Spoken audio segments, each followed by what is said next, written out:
Hello there everyone, it is King Sloth back with a brand new video.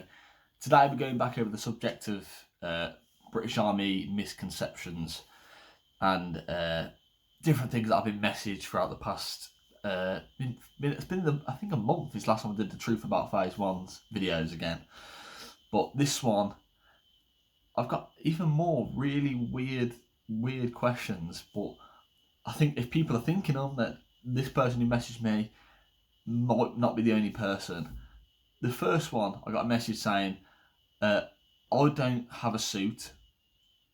Will I get kicked off my army assessment for not having a suit on? The answer to that, once again, misconception. You don't have to have a suit on. You just don't have to. Like, obviously, you get marked better. Like, first impressions always count. So it is better to have a suit. However, if you haven't got one, just dress as smart as you can. For me, literally, I brought myself a suit from Asda. I think it was like £30, if that, and I saved up for that. I think I was washing cars at the time to save up for a suit. It was madness, but I got the suit. But so, misconceptions: no, you won't be sent home for not having a suit. At the end of the day, you're there to do your assessment, and you only wear your suit really at the start when you first get there.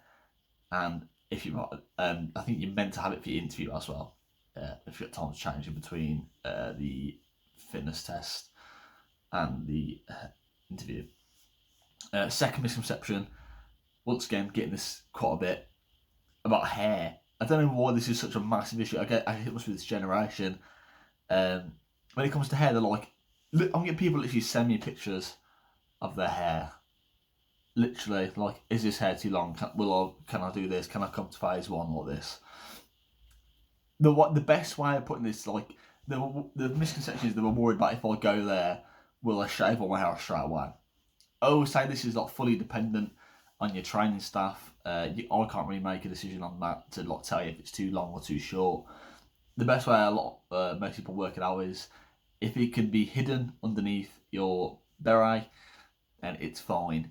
If it's too long enough, so it's like rough around the edges and rough on top, so like I can get all my hair under my beret, so you can't see any of that. Whereas some people, when I went to my phase 1, I turned up and there was a couple of people. We had a lad, I'm not going to say his name, but he was a ginger lad and he had long ginger hair, like it looked like a bit like Sonic, but with ginger hair. It was amazing. And his first day was there, like, they won't cut your hair, but they will send you to the barber on camp. And I'm not gonna talk it down, but you could tell who had a cut. The people who had like the phase 1 cut, you could tell who had it because they were like missing bits that weren't meant to be cut. So pretty much the people there who are, well, they are trying to do it. However, I think they're always in a rush to get, because there's not just like one person queuing up. There's loads of people queuing to get a haircut. So I would recommend getting your hair either shaved or as short as you possibly want it before going to phase 1, because otherwise you're going to end up either getting told to get your hair cut near enough on your first day, or you're going to get told to do it on your weekend off, which I managed to drag it out until I had short hair when I first got there, and I managed to drag out that haircut till the 6 weeks point where I actually went to a proper barber, my own barber, and got it sorted out. Third military misconception I've been sent, and this is amazing. I don't get how this is the thing. Shared accommodation. For some reason, I don't know where this story's come from. It blew my mind. Literally, I was there like, okay. This is them saying troops in phase 1 apparently have shared accommodation where both male and females are in the same block. I don't know where this lad heard this story from, or apparently heard it from someone who was serving, but that doesn't happen. It doesn't happen at all. That is a 100% misconception about phase 1 training. It's massive misconception. Each block is separate, so like we had, it was, in our room was all blokes, so 4 sections in each troop. That's what I went through anyway. 4 sections in each troop, all blokes. Then we had the build next to us, which was all female. Once again, 4 sections, 1 troop. That's how it works. Because if you start mixing, that's when there starts to be a lot of problems. Like, we got told when we first went to phase, we literally got given like a fraternisation speech. Do not try and build relationships with the females next door. Literally, that's just what it was. Because as soon as you start to do that, that's when it starts to mess with your training, starts to mess with your head. You start to not concentrate on what you're actually doing. Like, you're there to do a job. If you're not going to be willing to put 100% effort into doing this, then it won't work at all. But yeah, I'm going to give you another phase one misconception that I've been sent. Let me quickly have a look what it is.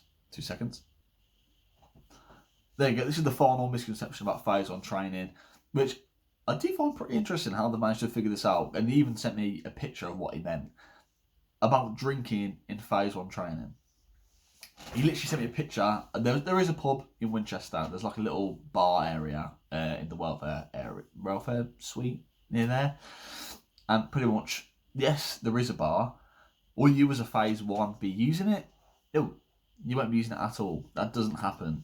No, even when I remember when I finished phase one, once I passed off, you still didn't go to that bar. It didn't happen. I don't know why it didn't happen when we went through. But for phase one training, you don't really drink. I remember on your weekend off at week 6, yes, have a drink with your mates. Don't get that smash where you hang over the last days though, because when you come back, it's a shock to the system. Also, you are allowed out on the weekends. Once you pass out week 6, but you still have to be back in the block by a certain time of the night, decided by your education staff or directing staff, your DS. We made sure, like, if we wanted to drink, I remember me and my section, we literally were like, we're not going to be the people caught out, because they were randomly doing like alcohol tests for our phase one. Make sure if you weren't drinking. Obviously, there's drug tests as well that happen at any time. But for the alcohol, like, we went out. So if we wanted to drink, there's loads of non-alcoholic options. We used to go to the pub to watch the footy on a Saturday or a Sunday, and literally we'd go there, get a couple of Beck's Blues, so 0% alcohol, and you go there. You still have the feeling of having a drink, but not. But yeah, he had the misconception like, oh, don't worry.